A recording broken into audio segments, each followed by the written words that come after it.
Bismillahirrahmanirrahim. Assalamualaikum warahmatullahi wabarakatuh. Alhamdulillah nahmaduhu wa nasta'inuhu wa nastaghfiruh wa na'udzu billahi min shururi anfusina wa min sayyiati a'malina. May yahdihillahu fala mudilla lahu wa may yudlil fala hadiya lahu. Asyhadu an la ilaha illallah wa asyhadu anna Muhammadan abduhu wa rasuluhu, amma ba'd. Wassallallahu ala Muhammad sallallahu alaihi wasallam wa ala alihi wa ashabihi ajma'in, wa ba'd. Wa qala tabaraka wa ta'ala, ya ayyuhalladzina amanu taqullaha haqqa tuqatih wa la tamutunna illa wa antum muslimun.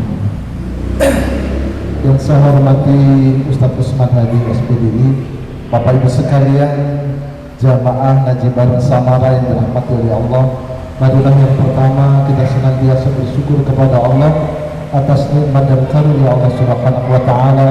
Di antaranya Allah masih memberikan nikmat sehat, nikmat iman, nikmat aman yang hari ini tidak didapati oleh saudara-saudara kita yang ada di Palestina. Walaupun mungkin iman dikasih, tapi rasa aman hari ini sedang diuji oleh Allah Subhanahu wa taala.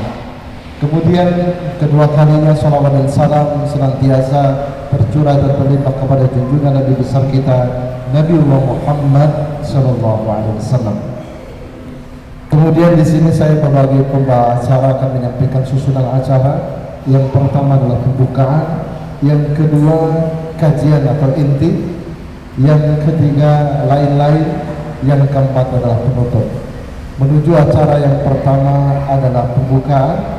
Mari acara Samara pada malam hari ini kita buka dengan bacaan basmalah bersama-sama. Bismillahirrahmanirrahim. Mudah-mudahan dengan bacaan basmalah tadi Allah senantiasa memberikan rahmat kepada kita semua. Dan kemudian selanjutnya adalah kajian Samara yang akan disampaikan oleh beliau Ustaz Usman Hadi SPDI. Kepada beliau dipersilakan.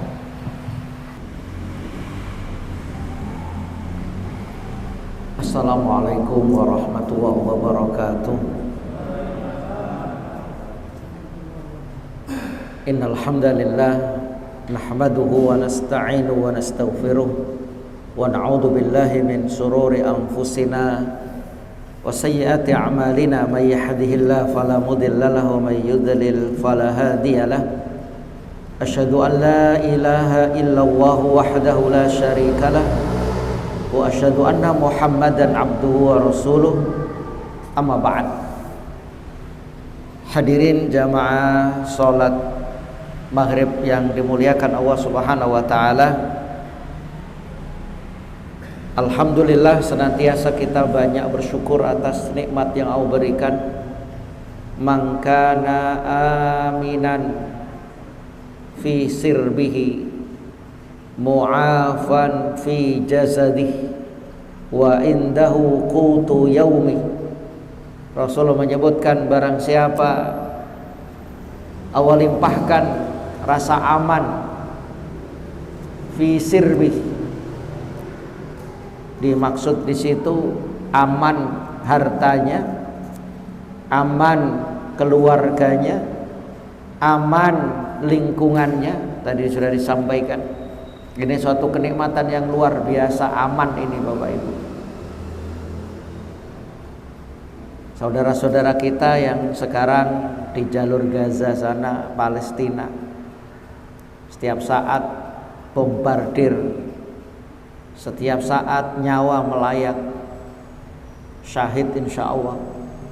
Alhamdulillah kita di Indonesia aman, tentram, mu'afan fi jasadih. Yang kedua, Allah kasih nikmat afiyah, sehat. Makanya ada ulama yang menyebutkan utama mana aman dengan sehat itu. Maka al-amnu ahammu minas sihha. Rasa aman itu lebih penting, lebih utama daripada nikmat sehat. Jadi aman itu Masya Allah kenikmatan yang luar biasa. Digambarkan kambing sakit, mungkin kakinya tergilir, patah, ditarik, Kalau orang Indonesia, kalau orang mungkin di nopo nih Pak, sangkal putung gitu ya. Tapi dia bisa makan aman, biarkan 1 minggu selesai sembuh. Tapi kambing dia sehat, kok kemudian di pinggirnya ini ada serigala-serigala, dikasih makan, makanannya itu rumput yang hijau-hijau, sehat dia, tapi kanan kiri depan belakangnya ada serigala, maka dia tidak akan menjamah makanan itu dan mati, mengenaskan. Naudzubillah min dzalik. Dan yang ketiga, Rasul menyebutkan wa indahu qutu yaumih, dan orang ini dikasih kecukupan hari itu. Kecukupan ini disebutkan cukup untuk makan hari itu. Jadi dia sudah mempunyai jatah makanan untuk hari itu, minimal 2 kali sudah ada. Coba kalau saya antum bayangkan, itu Rasul menyebutkan makan hari itu 2 kali makannya. Kalau antum mungkin sudah 1 bulan ke depan ini sudah ada persediaan. Maka kalau ada 3 ini dalam diri seseorang, nikmat sehat, nikmat aman, nikmat cukup, faka'annama hizat lahu dunya, kata Rasulullah. Maka seolah-olah dunia ini berada di dalam genggaman. Orang yang menguasai dunia itu siapa? Orang yang dikasih nikmat aman, dikasih nikmat sehat, dikasih nikmat cukup. Masya Allah. Semoga saya panjenengan semua yang ada di sini Allah limpahkan nikmat sehat. Dan juga semoga bangsa Indonesia ini Allah limpahkan rasa aman, dan kita semua, anak cucu kita, Allah kasih nikmat kecukupan. Amin. Salawat dan salam senantiasa terlimpah atas Nabi Muhammad sallallahu alaihi wasallam beserta keluarga, sahabat dan pengikutnya. Bapak Ibu yang dimuliakan Allah Subhanahu wa taala, dalam kesempatan pada malam hari ini kami akan menyampaikan, menumbuhkan sikap kita ini kepada sesama muslim. Dalam hal ini saya menukil di kitab Minhajul Muslim yang ditulis oleh Syekh Abu Bakar Jabir Al-Jazairi, konsep hidup ideal seorang muslim, di pasal ke-7 berkaitan dengan adab bersaudara karena Allah, mencintai karena Allah, dan membenci karena Allah Subhanahu wa taala. Maka kita dalam hal ini adab bersaudara itu disebutkan keutamaan-keutamaannya. Banyak hadis saya nukil, salah satunya inna haulal arsy manabir, sesungguhnya di seputar arsy-nya Allah itu ada mimbar-mimbar min nur. Di arsy-nya Allah itu ada mimbar-mimbar dari cahaya. Alaiha, di atas mimbar-mimbar itu, liba kaumun, ada suatu kaum, libasuhum nurun, yang mana pakaiannya mereka, orang-orang di atas mimbar itu adalah dari cahaya. Wa wujuhum nur, dan wajah mereka itu sangat bercahaya, terang. Laisu bi anbiya'i wala laisu bi anbiya'a wala suwada. Mereka yang di atas mimbar, yang pakaiannya bercahaya, wajah mereka terang, itu bukan golongan nabi, bukan orang-orang yang mati syahid. Bukan.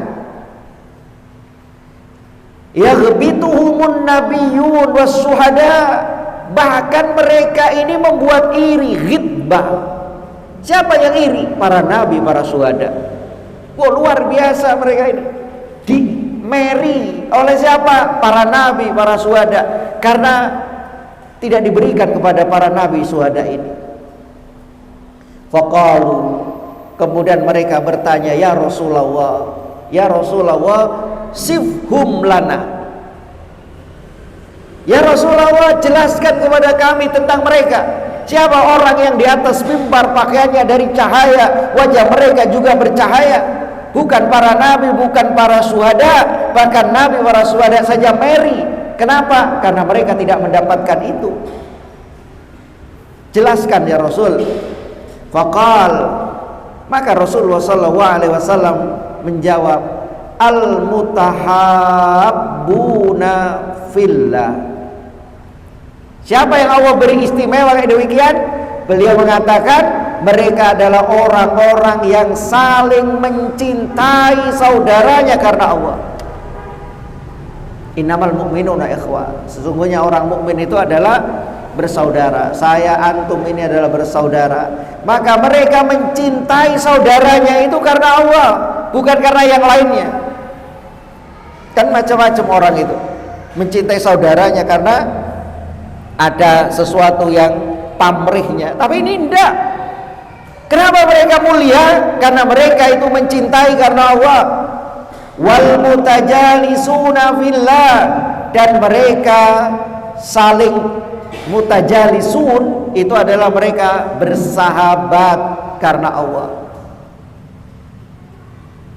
Orang yang karena saling mencintai karena Allah, mereka bersahabat karena Allah. Wal mutazawiruna fillah, dan mereka itu saling mengunjungi karena Allah Subhanahu wa taala.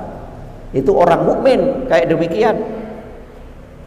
Bahkan Rasulullah juga menyebutkan orang mukmin itu kalbunyan, seperti bangunan masjid ini.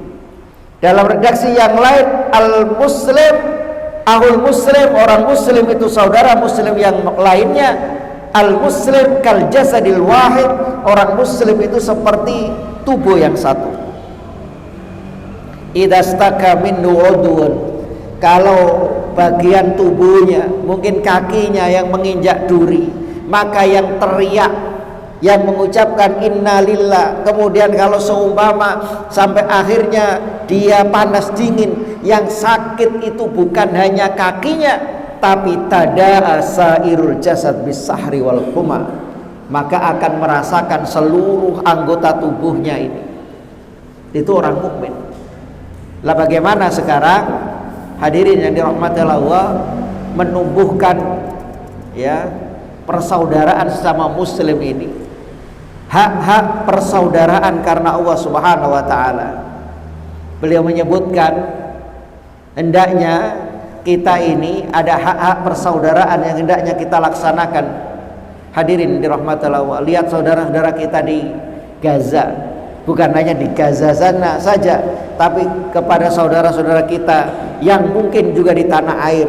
Ini hak-hak persaudaraan karena Allah dimanapun mereka berada. Lebih-lebih saat ini saudara-saudara kita yang ditindas oleh Zionis.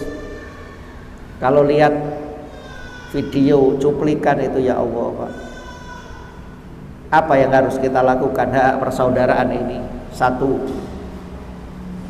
saling tolong menolong dengan harta.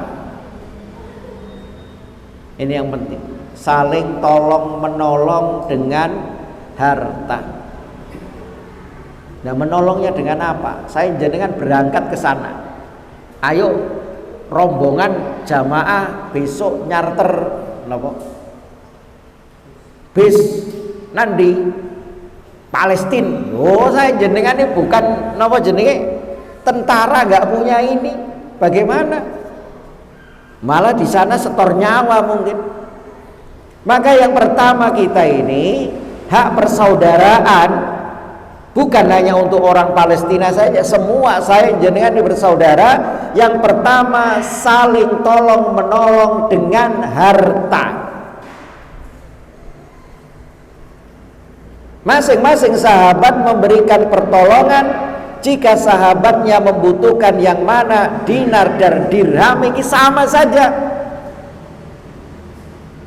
Sebagaimana diriwayatkan dari Abu Hurairah, ketika datang seseorang hadirin kepada beliau, datang kepada Abu Hurairah, lalu ia berkata kepada beliau, sesungguhnya aku bermaksud menjadi saudaramu karena Allah.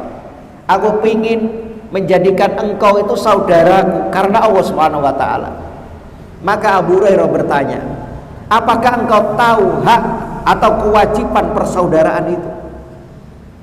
Hak persaudaraan itu kewajibannya apa? Ia menjawab, jelaskan kepadaku apa hak persaudaraan atau kewajiban persaudaraan itu. Maka Abu Hurairah menjelaskan, engkau tidak lebih berhak terhadap hartamu daripada aku. Jadi hartamu itu engkau tidak lebih berhak, yang lebih berhak itu adalah saudaramu itu. Artinya apa?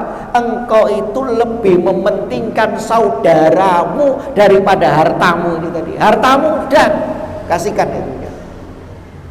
Orang ini jawab, Pak. Hadirin, orang ini mengatakan, aku belum bisa mencapai tingkatan itu. Aku lebih sayang hartaku, aku lebih cinta hartaku. Apa kata beliau? Maka Abu Hurairah mengatakan, jika begitu pergilah dariku. Berarti yang pertama ini gagal orang ini. Kalau kayak demikian, dah pergilah. Artinya bukan berarti kemudian kita ini jaga gitu. Seyogianya orang mukmin itu saling tolong menolong kalau bisa duluan. Artinya apa? Persaudaraan itu dinomorsatukan. Ini yang pertama. Yang kedua, hendaknya masing-masing menjadi penolong bagi sahabatnya. Kalau tadi menolong dengan harta, yang kedua hendaknya menjadi penolong, saling menjadi penolong bagi sahabatnya. Kalau orang Jawa ini, Pak, filosofi ini ngeten. Saya jenengan hidup itu kadang suatu saat ngerepoti orang. Karena saya jenengan ini makhluk sosial, nggak bisa hidup sendiri. Suatu saat kadang saya jenengan ini ngerepoti orang. Maka kalau saya jenengan itu ngerepoti orang, maka kalau orang baik itu suatu saat dia juga harus bersedia untuk direpoti orang, loh gitu loh. Suatu saat saya merepoti jenengan, suatu saat jenengan merepoti saya, ya lumrah hidup itu kan kayak demikian, saling tolong menolong, loh gitu. Menjadi penolong bagi sahabatnya, memenuhi kebutuhannya dan lebih mementingkannya daripada dirinya sendiri. Nah ini di zaman Rasulullah terwujud ini, Pak Bu, memenuhi keperluan saudaranya, mementingkannya daripada dirinya sendiri. Tapi kalau sekarang rata-rata orang itu lebih mementingkan dirinya atau orang lain. Seyogyanya itu orang lain. Tapi kalau sekarang ya sudah, yang penting aku mangan, yang penting aku cukup, gak peduli orang lain. Bukan orang mukmin ini. Coba kadang jenengan lihat nahl, lebah. Kalau saya ibaratkan, Pak, lebah itu kalau seumpama biasanya kan penangkaran itu. Soal di sini musimnya kembang nopo saniki? Pelem. Wah, lebahnya ditaruh sini, madunya ini habis, sudah nggak ada yang dimakan, maka ada mungkin lebah satu itu kemana gitu cari sumber. Oh, di sana ada. Ketika dia dapat, apa yang dia lakukan? Dia datang manggil siapa? Temennya lebah yang lain. Di sana ada makanan. Rono kabeh. Ya Allah. Kalau nikmat dirasakan bersama, hidup sepenanggungan itu lebah, Pak. Nek menungso ngoten napa mboten gitu. Daerah sana ono sumber wakil rezeki.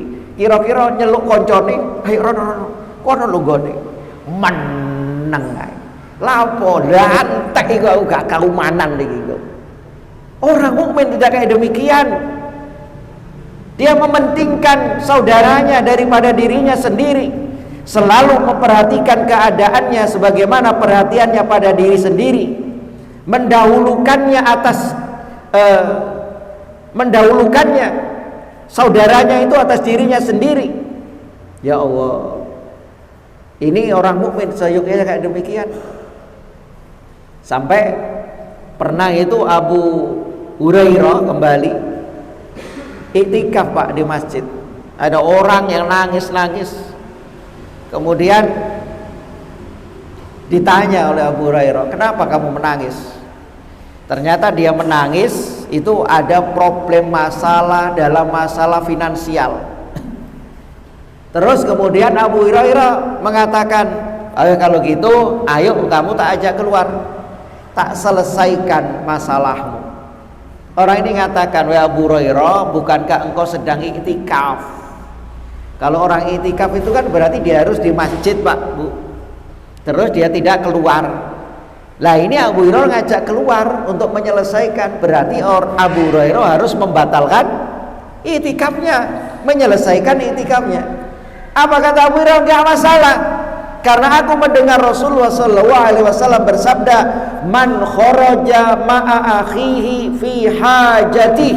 Barang siapa keluar ngajak temannya untuk menyelesaikan masalah temannya, untuk menyelesaikan masalah saudaranya, membantu, memberikan jalan keluar, menolongnya, meringankan bebannya, khairun, itu lebih baik. Duh, Masya Allah. Lebih baik dari apa? Min an a'takifa fi hadzal masjid. Itu lebih baik daripada aku iktikaf di masjid ini. Bukan di masjid Rasulullah. Abu Hurairah mengatakan fi hadzal masjid, Masjid Al-Jamil, bukan, Pak. Tapi masjid mana? Masjid Madinah Nabawi. Khairun min an a'takifa fi hadzal masjid. Lebih baik aku menolong orang, menolong saudaranya keluar untuk menyelesaikan itu tadi, itu lebih baik daripada aku iktikaf di masjid ini, bukan sehari, Pak, bukan seminggu, tapi syahron, 1 bulan. Loh, Masya Allah. Ini yang saat ini mulai pudar kadang hak-hak persaudaraan ini. Yang ketiga, Bapak Ibu yang dimuliakan Allah Subhanahu wa taala, menjaga lisan. Menjaga lisan kita, hak persaudaraan ini penting ini. Menjaga lisan darinya kecuali untuk kebaikan. Ini media sosial luar biasa, Pak. Berkaitan dengan saudara-saudara kita yang di Palestina, di jalur Gaza sana ada, tidak tahu jenengan sudah membaca, sudah dapat, itu memang disengaja untuk memperkeruh permasalahan. Ada ustadz yang mengatakan, ya mungkin itu Pak ya, kenapa itu Hamas kecil tapi nggak bisa dihancurkan, karena Hamas ini adalah anaknya ya mereka, Amerika. Terus ini Allahu Rabb, lihat gak demikian. Alam ini disengaja gak demikian. Kalau nggak ngerti, kalau nggak paham sana, jaga lisan. Mohon maaf, saya mendengarkan itu aja astagfirullah. Belum lagi orang Indonesia banyak yang dibuzer-buzer itu, Pak. Kalau engkau tidak lihat saudaramu di sana dibantai kayak demikian, maka kalau tidak bisa bantu minimal lisan ini doa atau apa lah, kok malah menjelekkan kayak demikian, menuduh sing macam-macam. Astagfirullahaladzim. Ini bahaya. Oleh karena itu seorang muslim tidak menyebut-nyebut aib kekurangan sahabatnya dikala ia tidak bersamanya. Ini hak persaudaraan. Kadang orang ini, Pak, kalau di depannya ngapik-ngapik, ngelem-ngelem, tapi nono buri ngelek-ngelek no. Sampai orang Jawa mengatakan entek amek kurang golek. Astagfirullah. Orang mukmin itu, saya sama antum itu disebutkan dalam hadis seperti cermin. Maka ketika saya melihat antum, saya itu bercermin. Kalau seumpama di diri antum ada sesuatu yang kurang berkenan, kurang baik, maka itu adalah hakikatnya diri saya. Maka kalau saya lihat antum kok kemudian di diri saya itu ada yang nggak bener, maka antum bukan kemudian membiarkan namanya aku bercermin. Loh, kok kemudian ono tompele, maka kita ambil, kita tutupi. Seyogyanya orang mukmin itu kayak demikian. Jangan malah justru mencari-cari kekurangannya, menyebut-nyebut aibnya. Naudzubillah min dzalik. Itu kan banyak, Pak. Di Indonesia juga wa'alam ada yang memang memprovokasi, wa'alam itu sudah rekaman dari dulu-dulu atau potongan-potongan, tapi minimal saya jenengan dalam hal ini kalau tidak bisa, tidak paham, tidak mengerti, maka lebih baik diam lisan kita. Jangan sampai kemudian menuduh, apalagi menuduh saudara kita, mereka ini adalah orang-orang murtad, mereka ini orang-orang ini. Kalau kita tidak tahu, kita khawatir ucapan kita itu akan kembali. Karena apa? Kalau orang ini mengatakan saudaranya kafir, itu bisa dua kemungkinan. Yang dikatakan saudaranya itu kafir, kalau memang kayak demikian ya memang dia kafir. Tapi kalau dia nggak paham, nggak ngerti, ternyata dia orang mukmin yang ikhlas, mukmin yang betul, maka ucapan itu kembali kepada yang ngomong. Hati-hati. Yang keempat, hak persaudaraan ini hadirin yang dirahmati Allah Subhanahu wa taala. Agar kita ini menumbuhkan saling menghargai dengan orang muslim, hendaknya yang keempat mengucapkan ucapan yang baik kepadanya sebagaimana ia suka ucapan itu untuk dirinya sendiri. Menjaga lisan yang ketiga tadi, jangan mencari-cari aibnya, jangan menyebut-nyebut aibnya. Yang keempat, mengucapkan ucapan yang baik sebagaimana itu kembali. Kalau saya jenengan ngomong kepada orang itu, hendaknya kembali kepada kita. Kalau saya jenengan itu diomongi orang dengan omongan baik, diomongi dengan sopan lembut, diomongi dengan santun, saya jenengan senang. Kalau ada orang yang ngomong dengan jenengan, orang ini lemah lembut, santun, arif, bijaksana, enak ngomongnya, Masya Allah senang. Maka begitu pula kalau saya jenengan ada orang berbuat baik dengan kita itu, kita senang. Begitu pula ketika kita ngomong dengan orang lain itu, maka seyogyanya kayak demikian. Yang kita omongkan, yang keluar dari lisan kita ini adalah tutur kata yang baik.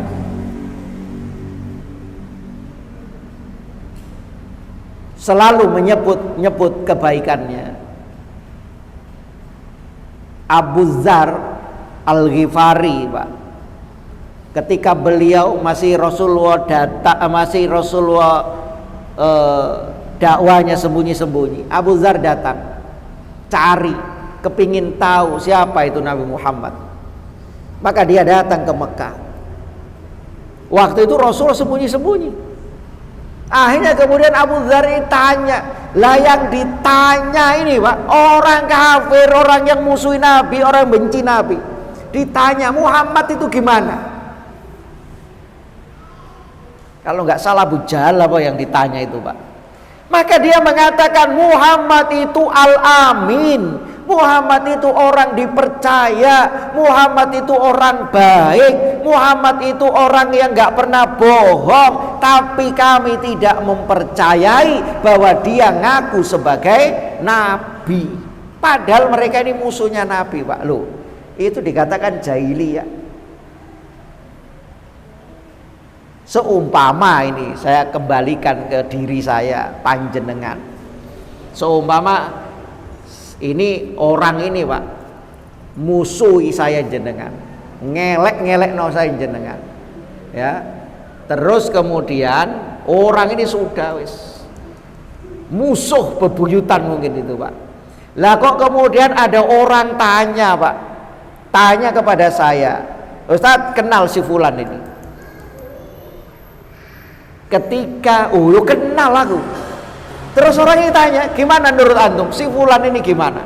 Coba, kalau saya jenengan, ini wong iki musuh saya jenengan. Kemudian ada orang tanya sama saya jenengan, kira-kira wong iki opo? Apik opo? Kira-kira saya jenengan jawabannya apa Pak? Sing apik apa sing elek? Sing apik ya. Wow, piyantu niki soleh, jamaah nggak pernah telat, pengajian senantiasa hadir, urung adzan nih wis teko Pak. Wis ora mungkin niku Pak. Loh, Masya Allah, kayak demikian tutur kata kita senantiasa kita jaga. Imam Syafi'i rahimahullah berkata, barang siapa menasihati saudaranya secara sembunyi, maka sesungguhnya ia telah menasihatinya dan menghiasinya. Makanya ketika saya jenengan ini termasuk akhlak adab yang baik, menasihati saudaranya itu dengan sembunyi-sembunyi. Saudaranya keliru, saudaranya salah, maka ketika nggak ada orang, nggak ada yang tahu, didatangi, dinasihati. Sungguh kata beliau, orang ini menasihatinya dan menghiasinya. Tetapi kata beliau, barang siapa menasihatinya secara terbuka,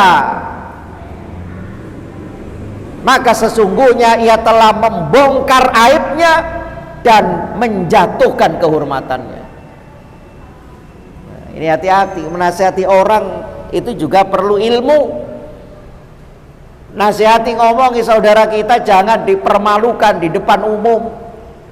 Berarti orang ini telah apa? Membongkar aibnya, menjatuhkan kehormatannya. Sama muslim hendaknya tutur katanya yang baik. Kemudian yang kelima, memaafkan kekhilafan dan kesalahan-kesalahannya. Ya, tidak ada manusia yang sempurna, tidak ada manusia yang tidak punya salah. Kullu bani Adam khata'. Semua anak Adam itu punya salah. Wa khairul khatta'in at-tawwabun, dan sebaik-baik orang yang salah itu adalah orang yang bertaubat. Maka kalau seumpama saudara kita keliru, kita pun juga demikian, maka kita memaafkan kekhilafan dan kesalahan-kesalahannya, menutupi aibnya, dan senantiasa berbaik sangka kepadanya. Bukan suudon, saudaranya malah woi kayak ngone ya kewalat itu, oh kayak demikian itu karena perbuatannya. Kita husnudzon. Jika ia melakukan kemaksiatan secara sembunyi atau terang-terangan, maka ia tidak memutus cinta kasihnya dan tidak pula mengabaikan persaudaraannya, akan tetapi ia menunggunya bertaubat. Masya Allah, ditumbuhkan sifat kayak demikian. Kemudian yang keenam, hak persaudaraan, agar kita ini saling menumbuhkan kasih sayang sama muslim, memenuhi hak-hak persaudaraan kepadanya dengan memperkuat dan melanggengkan ikatannya. Hak persaudaraan kita perkuat, kita langgengkan ikatannya, kita kuatkan, karena memutus ikatan persaudaraan itu dapat menghapus pahala. Kalau dalam hadis Rasulullah menyebutkan hakul muslim alal muslim situn, hak seorang muslim terhadap muslim yang lainnya 6. Idza laqitahu fasallim alaihi, kalau engkau ketemu hendaknya engkau mengucapkan salam. Kemudian wa idza marido fa'utu, kalau sakit tengok jenguk, kalau meninggal maka iringi jenazahnya, kalau mengundangmu hadir ikuti, penuhi. Apabila ingin meminta nasihat, idzastan sohaka fansahhu, kalau dia minta nasihat, nasihati dia. Wa idza atasa fahamidaw fasammit alai. Kalau dia bersin kemudian mengucapkan alhamdulillah, maka doakan dia. Loh, dikuatkan ukhuwah persaudaraan ini. Jangan memutus, apalagi kita kaum muslimin. Memang kalau saya pribadi amati Pak, dengan adanya demikian dibuat umat Islam seolah-olah ada kubu pro, ada kubu kontra. Memang sengaja ini untuk apa ini? Melemahkan kekuatan Islam. Kalau umat Islam sudah cerai-berai, umat Islam sudah kemudian membuat kotak-kotak, nggak bersatu lagi, kekuatannya nggak ada. Kata Nabi seperti buih di tengah lautan. Naudzubillah min dzalik. Kemudian yang ketujuh, ada 8. Tidak membebaninya dengan sesuatu yang memberatkan atau membuatnya tidak senang. Ini hak persaudaraan. Jangan membebani saudaramu dengan sesuatu yang memberatkannya atau membuat tidak senang. Contohnya di sini apa? Memanfaatkan kedudukan atau harta saudaranya untuk memaksakan melakukan pekerjaan-pekerjaan. Ini kadang biasanya orang Pak, mumpung duwe konco sik punya jabatan, mumpung duwe konco sugih, akhirnya ini pakai aji mumpung istilahnya. Karena dia saudara berteman, dipakai ini tadi aji mumpung Pak. Kemudian namanya teman, mosok arep nolong ya gak enak, gak nolong ya gimana. Maka jangan memberatkan saudaramu atau memaksa untuk melakukan pekerjaan-pekerjaan, karena itu tadi orang mukmin tidak kayak demikian. Dan terakhir yang ke-8, hadirin dirahmati Allah Subhanahu wa taala, adalah mendoakan kebaikan bagi sahabat, anak dan orang-orang yang ada hubungan dengannya, sebagaimana doanya untuk diri dan anak-anaknya sendiri dan orang-orang yang ada hubungan dengannya. Kalau nggak bisa nyumbang dengan materi, nggak bisa nyumbang dengan nasihat, minimal doa untuk saudara-saudara kita. Karena apa? Rasulullah menyebutkan, idza da'a ar-rajulu li akhihi fi dhahril ghaib. Apabila seorang mendoakan kebaikan untuk saudaranya di saat saudaranya itu tidak ada, kita doakan saudara-saudara kita, apakah yang di Palestina sana, saudara-saudara kita yang di mana, tetangga, teman dan sebagainya, tanpa sepengetahuan mereka, tanpa mereka ada di hadapan kita. Maka ketika demikian, qalal malaikat akan mengatakan walaka bimisli. Ketika dia selesai mendoakan, malaikat mengucapkan amin, terus malaikat ini mengatakan walaka bimisli, dan engkau akan mendapatkan seperti apa yang kau dapatkan untuk saudaramu. Maka terakhir di sini adalah hendaknya doa, jangan pernah putus. Doakan saudara-saudara kita dimanapun, apakah saudara-saudara kita di Palestina, saudara-saudara kandung kita, tetangga, orang lain. Masya Allah, doa itu akan kembali kepada diri kita. Allahu a'lam. Isa. Khairan kasiran kepada Ustaz Usman Hadi yang sudah menyampaikan materinya. Acara selanjutnya yaitu lain-lain, kita buka sesi tanya jawab kepada bapak-bapak yang mempunyai pertanyaan atau butuh penjelasan yang apa yang telah disampaikan oleh Ustadz Usman Hadi, kami persilakan. Iya. Tukang syutingnya dulu ya.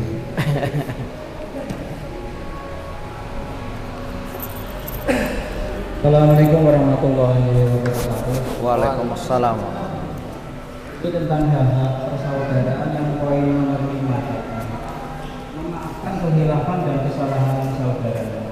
Dan kita berusaha husnudzon Tapi Darullah ditipu sampai 7 kali ngoten niku bagaimana Pak?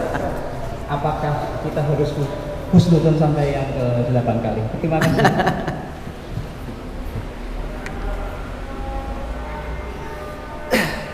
Langsung. Bagus, Ustaz. Kebanyakan ini ketipunya. Kalau dalam hadis itu istilahnya apa ini? Jangan terperosok dalam lubang yang sama 2 kali. Tapi ini enggak 2 kali tadi. Sampai berapa kali? 7 kali, ya Allah. Maka tetap memang kita ini sampai kapan kita memaafkan itu? Orang yang memaafkan itu Pak Bu, itu memang luar biasa, lapang dadanya, jembar dodoi istilahnya. Makanya dalam surat Ali Imran itu wal afina anin nas, dan dia memaafkan kesalahan orang lain. Imam Hasan Al-Basri pernah itu Pak di Mukhtasar Minhajul Qasidin, beliau jalan kemudian bukan ditipu aja, ini Imam Hasan Al-Basri dipukul Pak. Terus kemudian kenapa? Imam Hasan Al-Basri itu jalan, ada rombongan anak-anak muda tanya mana tempat hiburan. Nah nanya muda ini kalau tempat hiburan apa yang ditunjuk harusnya? Mall, keramaian itu. Lah waktu itu Imam Hasan Al-Basri itu dekat dengan makam. Akhirnya ditunjuk Imam Hasan Al-Basri apa? Ya makam ini tempat hiburan, loh gitu. Orang beriman kan kalau hatinya keras, kalau hatinya kaku, agar hatinya ini lembut, maka apa? Sering-seringlah ziarah kubur. Maka Imam Hasan Al-Basri imannya dengan anak-anak muda ini beda. Akhirnya Imam Hasan Al-Basri jotos sampai namanya sudah tua, terpuruk dia. Kemudian di antara rombongan anak muda tadi mengatakan, kamu tidak tahu siapa itu tadi? Lu gak ngerti? Wah, imam besar Imam Hasan Al-Basri itu. Dikejar ini Imam Hasan Al-Basri sampai ketemu. Kemudian Imam Hasan Al-Basri mengatakan, kenapa kamu mengejar aku? Apakah kamu mau minta maaf? Iya. Ketahuilah ketika engkau menjotos aku tadi, sebelum engkau ngejar aku, sudah aku maafkan. Wah, Masya Allah. Karena apa? Besarnya keutamaan pahala orang yang memaafkan itu nanti, meskipun didolimi, dibujuki sampai pitu tadi gitu ya. Masya Allah di akhirat itu disuruh untuk memilih bidadari surga yang dia kehendaki. Loh, Masya Allah. Tapi tentunya ini ya juga sebagai pengalaman. Oh, wong iki gak iso di apa jenenge dipercaya. Allahu a'lam. Semoga tidak terulang kembali gitu. Allahu a'lam. Ngoten. Nggih. Ya, selanjutnya monggo Ustaz Abdul, monggo. Bisa enggak, Ustaz? Bismillah, assalamualaikum warahmatullahi wabarakatuh. Waalaikumsalam. Ya Ustaz, berkenaan dengan apa tadi? Memutuskan persaudaraan tadi ya. Nah, itu kan putus ya pahalanya. Ini cerita tentang keluarga saya sendiri, tapi saya tidak menyebutkan namanya. Itu adik kakak, si kakak ini memutuskan persaudaraan tadi. Kamu bukan saudaraku lagi katanya. Kamu bukan saudaraku lagi, kita tidak bersaudara. Dan yang memutuskan persaudaraan tadi, si kakaknya itu dia malah meninggal duluan. Itu bagaimana Ustaz? Terus yang kedua, tadi sudah disinggung ada seorang tokoh agama ya, mengatakan bahwa tentang kondisi Palestina seperti itu. Kemudian umat itu kan ada yang terpecah, ada yang pro, ada yang kontra. Ada juga kemudian cuplikan video yang saya dapatkan dari Ustadz Budi Azhari mengatakan bahwa saudara-saudara kita di Gaza itu, konflik di Gaza itu menjadikan orang itu memihak kepada hak akan kelihatan, dan kepada yang batil itu akan kelihatan di situ. Terima kasih. Assalamualaikum warahmatullahi wabarakatuh. Waalaikumsalam warahmatullahi wabarakatuh. Rasulullah pernah berwasiat kepada Abu Dzar ada 7 wasiat. Salah satunya itu adalah antasila man qata'a.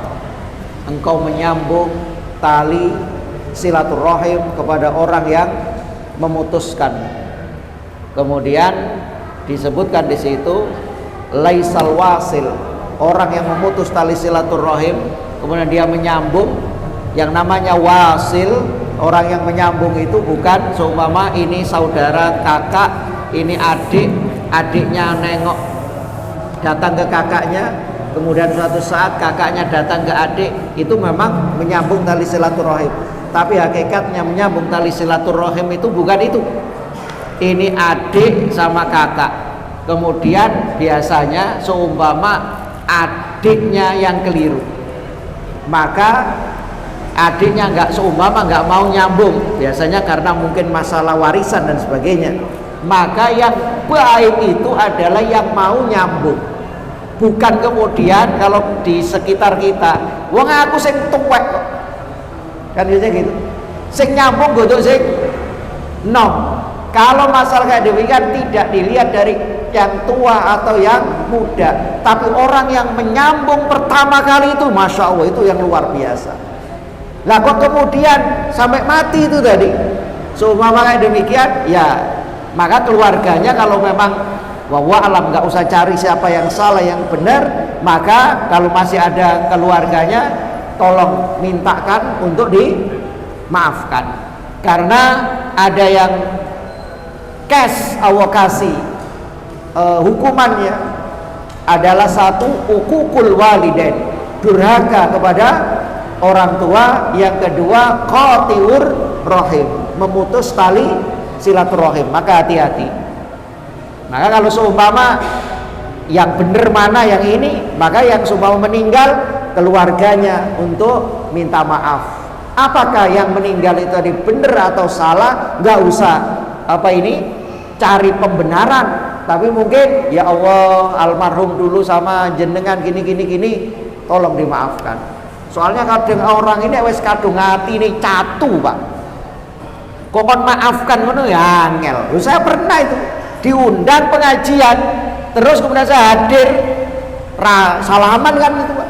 Lah kok kemudian pinggirku ini pak, ada yang datang, pas pinggirku gak disalami pak, langsung apa gitu, ini karena sudah kenal seperti keluarga, loh ini kenyataan. Ya Allah nggak mau sampai gini. Terus saya tanya, ini pirang dino Ustaz iki. Seminggu, sebulan, 3 tahun Ustaz. Astagfirullahaladzim. Ya Allah, ini dua-duanya sudah meninggal itu tapinya. Saya ngomong sama ini, ya sudah maafkan ini, ya gitu. Yang kedua tadi, ya memang ada kayak demikian. Itu tadi yang mungkin di-share itu, walam itu video yang saat ini atau video yang dulu. Tapi dalam hal ini minimal tadi saya sampaikan, kalau tidak ngerti tentang di sana, jangan kemudian membuat statement, kemudian dia dapat info dari mana. Mereka ini adalah, kita ini bicara kemanusiaan. Apakah di sana si A ataukah ini dan sebagainya, kita lihat kemanusiaannya. Masa dia lihat saudara kita dibombardir kayak demikian kok kemudian mengeluarkan statement kayak demikian, memecah belah. Ya mungkin bisa juga dengan adanya ujian itu, liyabluwakum ayyukum ahsanu amala. Siapa sih di antara kita yang paling baik amalnya? Kadang ada orang itu ngomong tok sok ngerti, tapi actionnya nggak ada. Ya mudah-mudahan dengan adanya ujian itu kayak apa namanya, cari emas itu loh pak. Emas itu kan disaring, dikoyek kayak gitu itu, wah luar biasa. Lah kayak demikian, wallahu a'lam. Ngoten. Itu mungkin loh masih ada lagi. Tidak satu pertanyaan. Dokter Assalamualaikum Ustaz. Waalaikumsalam warahmatullahi wabarakatuh. Kalau syariat ya, itu kan dilarang bercerai-berai. Iya. Al-Imran 100. Iya. Jadi kan harus bersatu. Oke. Tapi prakteknya kok sulit. Misalnya milih pemimpin, loh sudah ada Anies yang bagus, kok milih Ganjar yang suka bokep-bokep. Terima kasih. Assalamualaikum.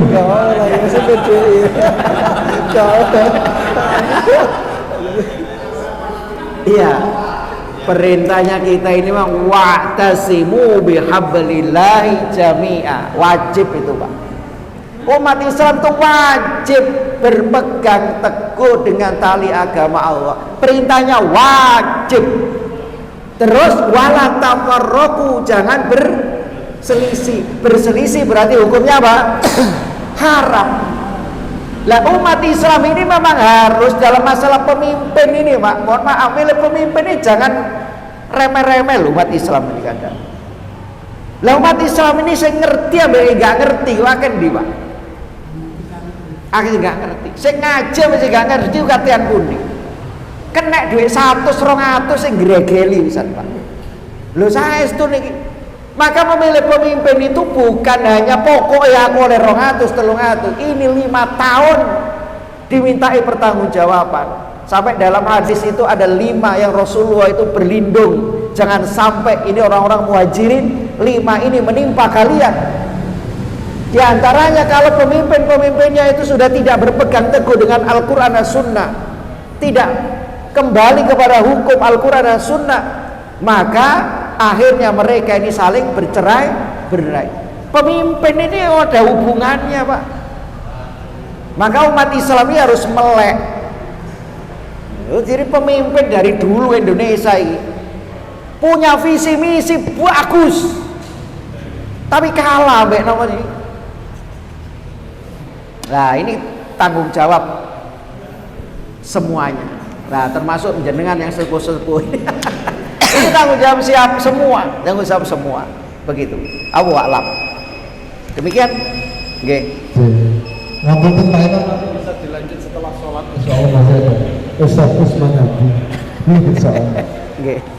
Jazakumullah khairan katsiran kepada Ustaz Usman Hadi yang sudah menyampaikan materinya dan para jamaah yang sudah antusias bertanya. Mudah-mudahan kajian pada malam hari ini membawa berkah, membawa rahmatnya Allah Subhanahu wa taala, dan kita diberi pemahaman dan bisa melaksanakan apa yang telah disampaikan oleh beliau.